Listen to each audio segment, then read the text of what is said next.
यह है रत्नपुर गांव की सुबह। इसी गांव में एक घर ऐसा भी था जिसमें आए दिन झगड़े होते ही रहते थे।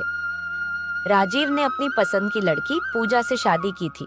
इसी वजह से शारदा देवी ने पूजा को कभी दिल से स्वीकार नहीं किया।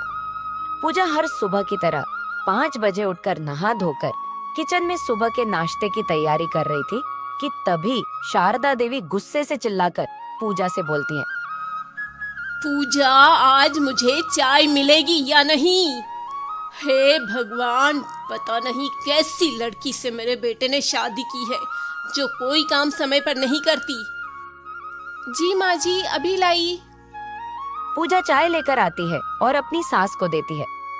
शारदा देवी चाय का एक घूंट लेकर तुरंत कप जमीन पर गिरा देती है और पूजा से गुस्से में बोलती है, तुझसे एक काम भी ढंग से नहीं होता क्या?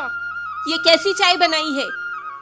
पूजा कुछ नहीं बोलती, बस चुपचाप अपनी सास की बातें सुनती रहती है कि तभी उधर से राजीव आ जाता है।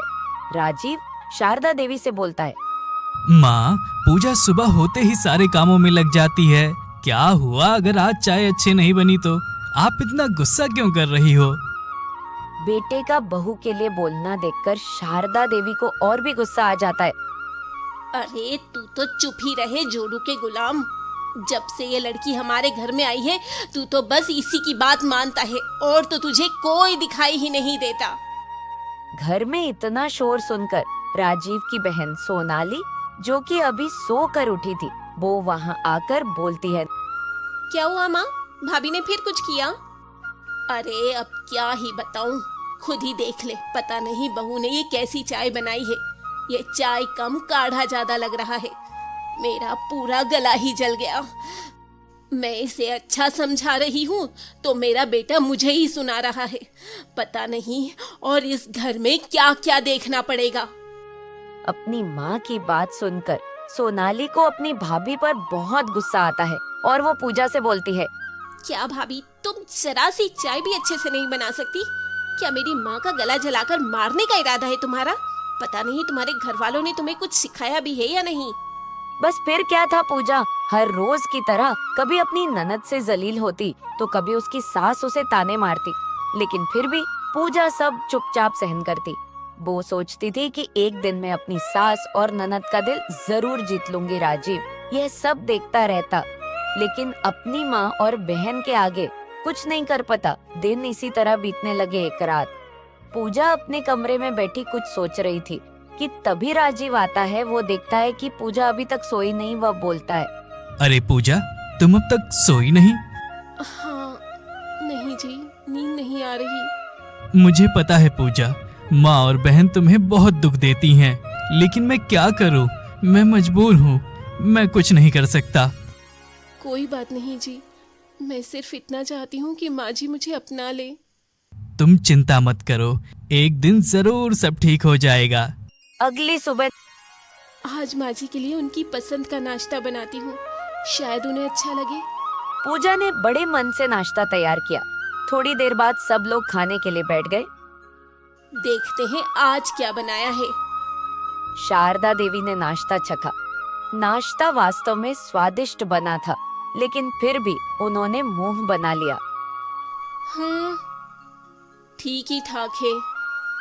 पूजा फिर भी मुस्कुरा दी। उसे उम्मीद थी कि एक दिन सब ठीक हो जाएगा। कुछ समय बाद शारदा देवी और सोनाली बाजार जाने की तैयारी कर रही थी। माँ चलो आज रात गांव के मेले में घूम आए। हाँ, आज रात चलेंगे, बहुत दिनों से कहीं गए ही नहीं। दोनों बाजार के लिए निकल गई। रास्ते में उन्हें गांव के बाहर एक पुराना बरगद का पेड़ दिखाई दिया। तभी अचानक मौसम बदलने लगा। तेज हवा चलने लगी और काले बादल छा गए। माँ, लगता है बारिश आने वाली है। हाँ, शायद जल्दी चलो। तभी अचानक तेज बारिश शुरू हो गई। दोनों एक पुराने खंडहर नुमा मकान में जाकर छिप गईं। माँ, ये जगह कितनी डरावनी है। हाँ, लेकिन बारिश रुकने तक यहीं रुकना पड़ेगा। इधर घर पर पूजा और राजीव को चिंता होने लगी। अभी तक माँ जी और सोनाली नहीं लौटी। मौसम भी खराब हो गया है। शायद बारिश के कारण कहीं रुक गई होंगी। पता नहीं जी, मेरा मन बहुत घबरा रहा है। उधर शारदा देवी और सोनाली बारिश रुकने के बाद उस पुराने खंडहर से निकलकर घर की ओर चल पड़ी। लेकिन उन्हें पता नहीं था कि खंडहर के अंधेरे से दो चमकती आंखें उन्हें घूर रही थी। जैसे ही दोनों वहां से आगे बढ़ी, एक रहस्यमयी परछाई भी चुपचाप उनके पीछे पीछे चलने लगी। वह कोई साधारण परछाई नहीं थी, बल्कि उस खंडहर में रहने वाली एक चुड़ैल थी। लेकिन शारदा देवी और सोनाली को इसकी भनक तक नहीं लगी। वो दोनों जल्दी जल्दी कदम बढ़ाती हुई घर पहुंच गई। रात हो चुकी थी। सभी लोग खाना खाकर अपने अपने कमरों में सो चुके थे। चारों तरफ गहरा सन्नाटा पसरा हुआ था। तभी आधी रात के समय अचानक तेज हवाएं चलने लगी। पायल की आवाज आने लगी।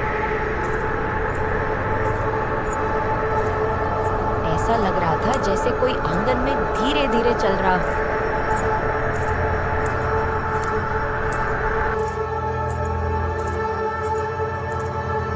यह आवाज सुनकर पूजा की आंख खुल गई। उसने घबराकर चारों तरफ देखा। आवाज लगातार सुनाई दे रही थी। राजीव जी, उठिए। राजीव गहरी नींद में था। उसने आंखें मलते हुए पूजा की ओर देखा। क्या हुआ पूजा, इतनी रात को क्यों जाग रही हो? आप सुन रहे हैं? ये कैसी आवाज आ रही है? राजीव ने ध्यान से सुना। तभी फिर वही घुंघरुओं की आवाज सुनाई दी। हाँ, सच में इतनी रात को घुंघरुओं की आवाज कहाँ से आ रही है? मुझे बहुत डर लग रहा है। ऐसा लग रहा है जैसे कोई हमारे आंगन में घूम रहा हो। तेज ठंडी हवा का झोंका कमरे के अंदर आया। पूजा और राजीव दोनों घबरा गए।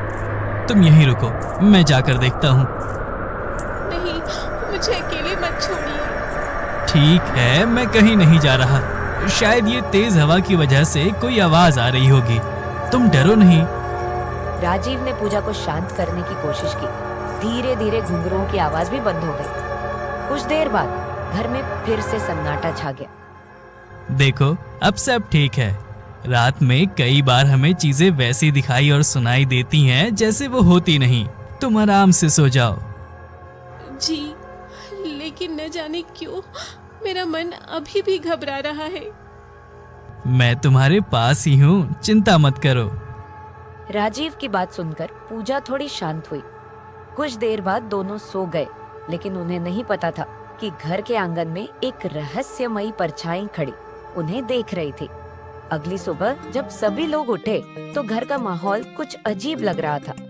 आंगन में रखे मिट्टी के दो बड़े घड़े टूटे हुए पड़े थे। ये सब किसने किया?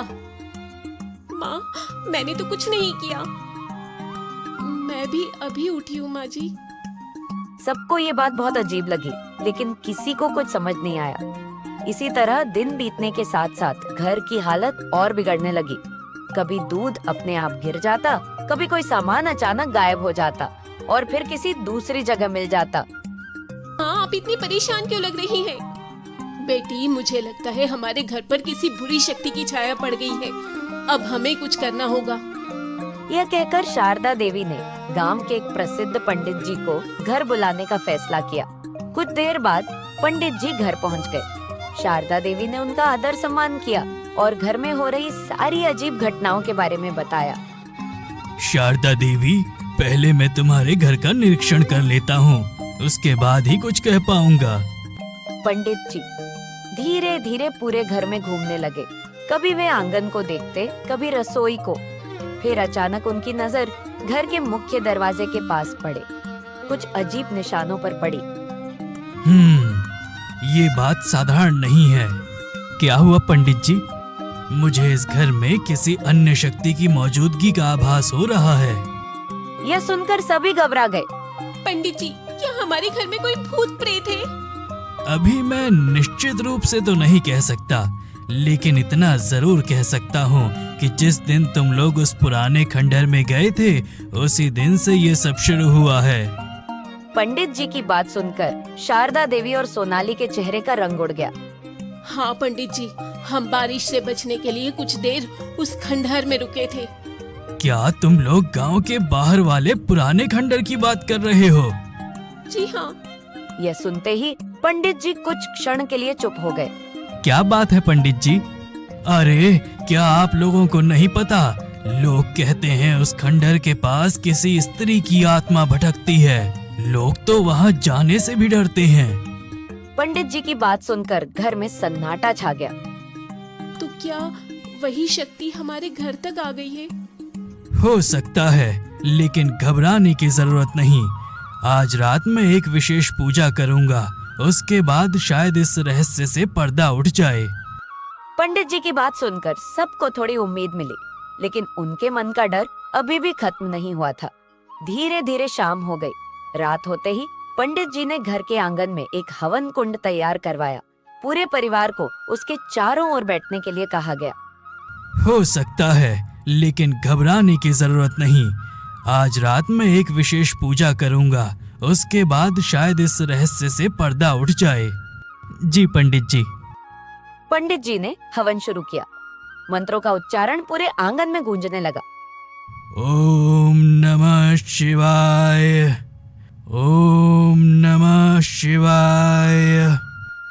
जैसे जैसे हवन आगे बढ़ रहा था, वैसे वैसे हवाएं तेज होने लगी। माँ, मुझे बहुत डर लग रहा है। भगवान का नाम लो बेटी। अचानक हवन कुंड के सामने एक स्त्री की आकृति दिखाई देने लगी। वो कौन है? कुछ ही क्षणों में वह रहस्यमयी चुड़ैल सबके सामने प्रकट हो गई, लेकिन उसके चेहरे पर क्रोध नहीं था, बल्कि गहरा दुख दिखाई दे रहा था। पंडित जी ने शांत स्वर में उस चुड़ैल से कहा, तुम कौन हो और इस परिवार के पीछे क्यों आई हो? मैं किसी को नुकसान पहुंचाने नहीं आई हूँ। ये सुनकर सभी हैरान रह गए। वर्षों पहले मेरी मृत्यु उस पुराने खंडहर में हो गई थी। तब से मेरी आत्मा वहीं भटक रही है। मैं मुक्ति चाहती थी, लेकिन कोई मेरी बात सुनने वाला नहीं है। फिर तुम इस घर तक कैसे पहुंची?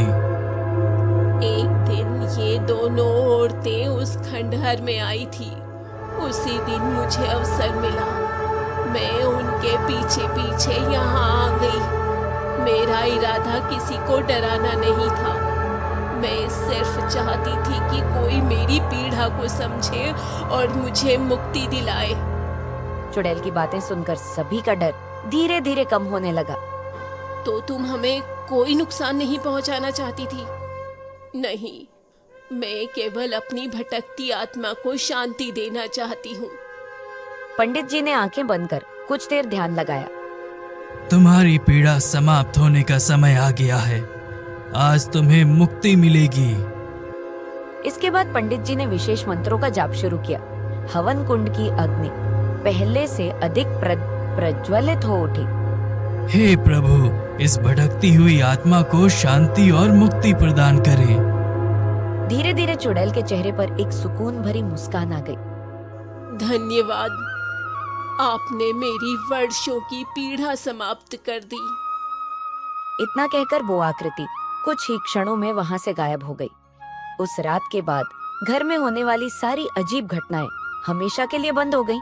अब न घुंघरुओं की आवाज आती थी। लगता है सब कुछ पहले जैसा हो गया है। हाँ, अब घर में शांति है। इस घटना के बाद शारदा देवी के स्वभाव में भी बहुत बड़ा बदलाव आ गया। उन्हें एहसास हुआ कि इंसान को हमेशा प्रेम और दया का मार्ग अपनाना चाहिए। पूजा बेटी, मैंने तुम्हारे साथ बहुत गलत व्यवहार किया। मुझे माफ कर दो। माँ जी, पुरानी बातों को भूल जाइए। शारदा देवी ने प्यार से पूजा को गले लगा लिया। सोनाली भी अपनी भाभी से माफी मांगने लगी। भाभी, आज से हम सब मिलकर खुशी से रहेंगे। हाँ, हमारा परिवार हमेशा एकजुट रहेगा। उस दिन के बाद राजीव, पूजा, शारदा देवी और सोनाली प्रेम और सम्मान के साथ रहने लगे।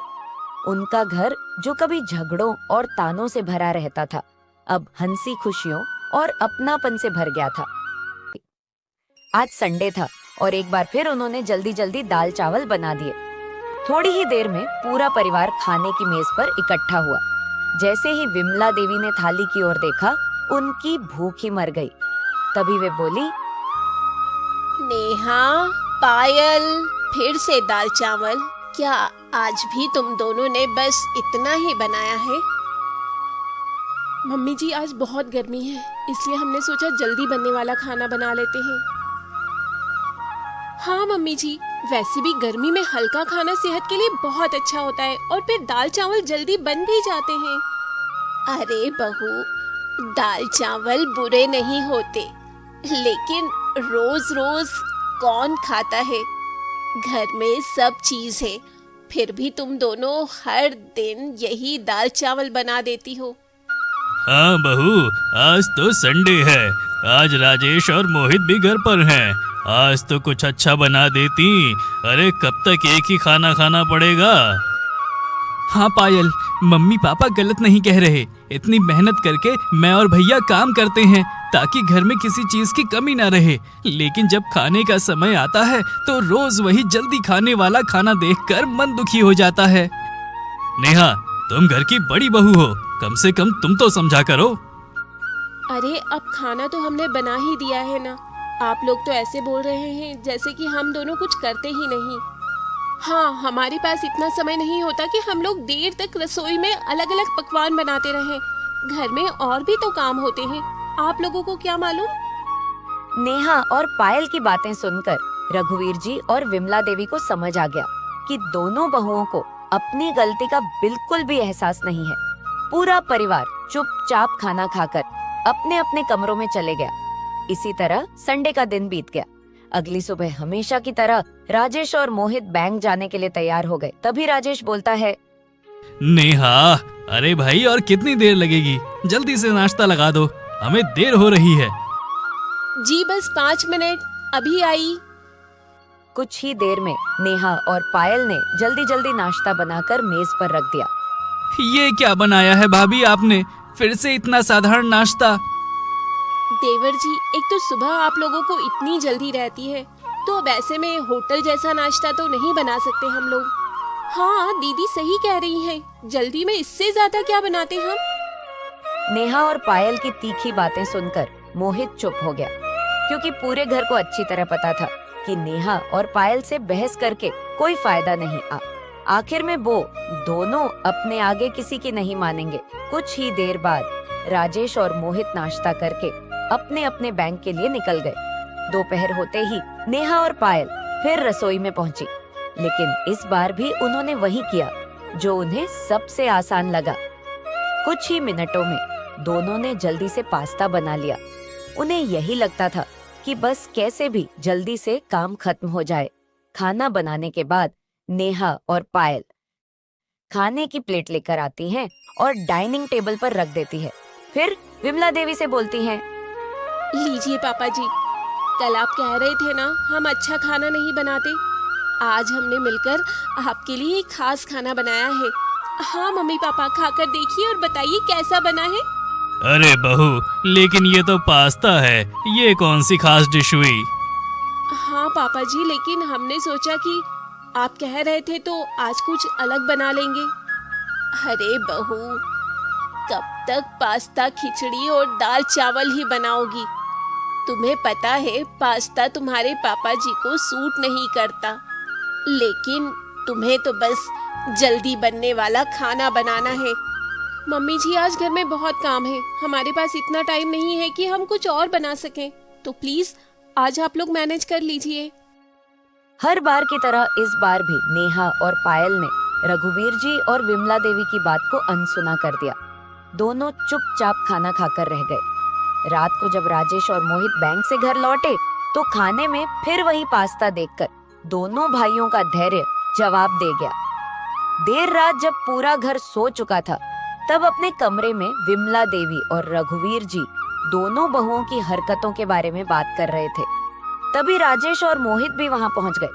राजेश गंभीर स्वर में बोला, पापा, हमें कुछ करना पड़ेगा, नहीं तो नेहा और पायल कभी नहीं सुधरेंगी।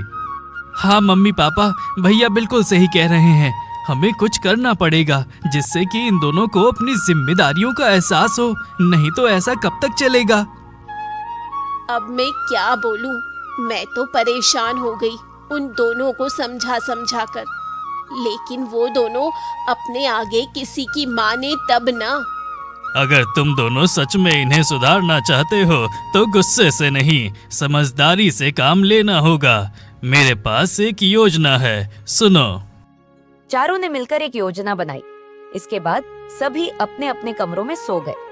देखते ही देखते अगली सुबह हो गई। हमेशा की तरह नेहा और पायल रसोई में नाश्ता तैयार करने में लगी थी। तभी रघुवीर जी वहां पहुंचे। आज घर में एक नई शर्त लागू होने वाली थी। दोनों को देखकर रघुवीर जी बोले, बहू, तुम दोनों अपनी जगह ठीक थी। अब से तुम्हें कोई कुछ नहीं कहेगा।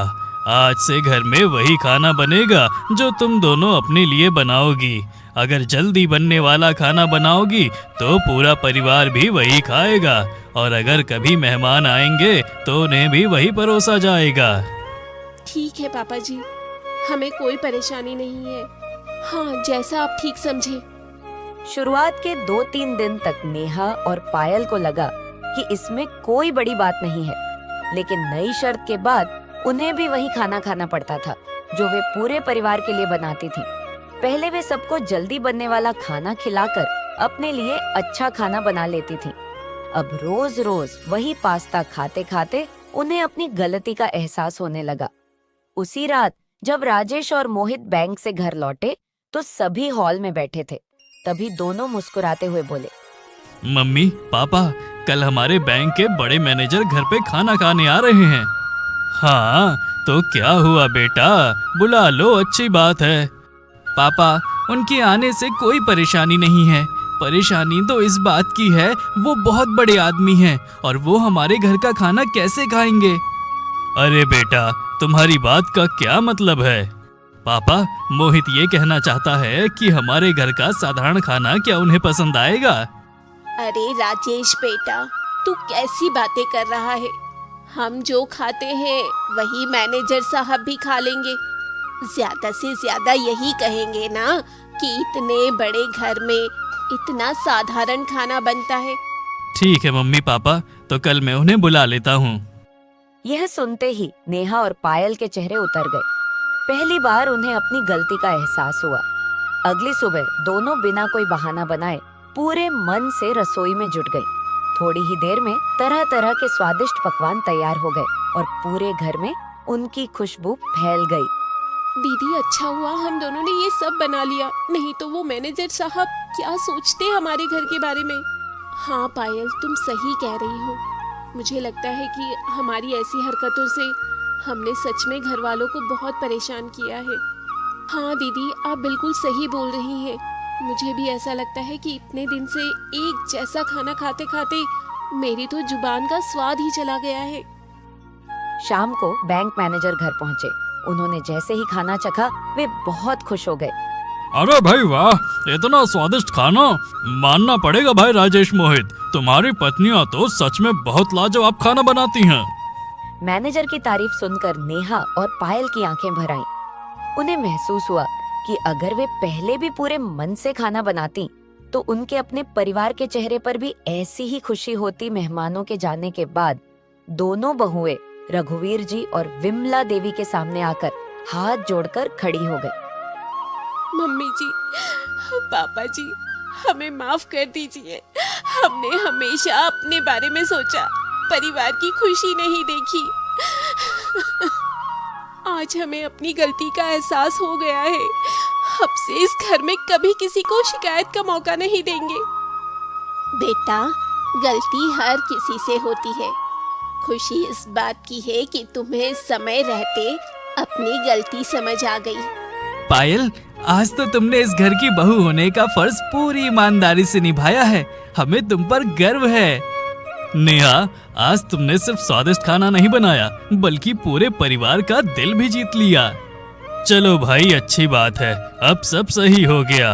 अब मुझे रोज पास्ता या खिचड़ी दाल चावल नहीं खाने पड़ेंगे। यह सुनकर नेहा और पायल की आंखों में खुशी के आंसू आ गए। पूरे घर का माहौल खुशियों से भर गया और हर चेहरे पर मुस्कान लौट आई।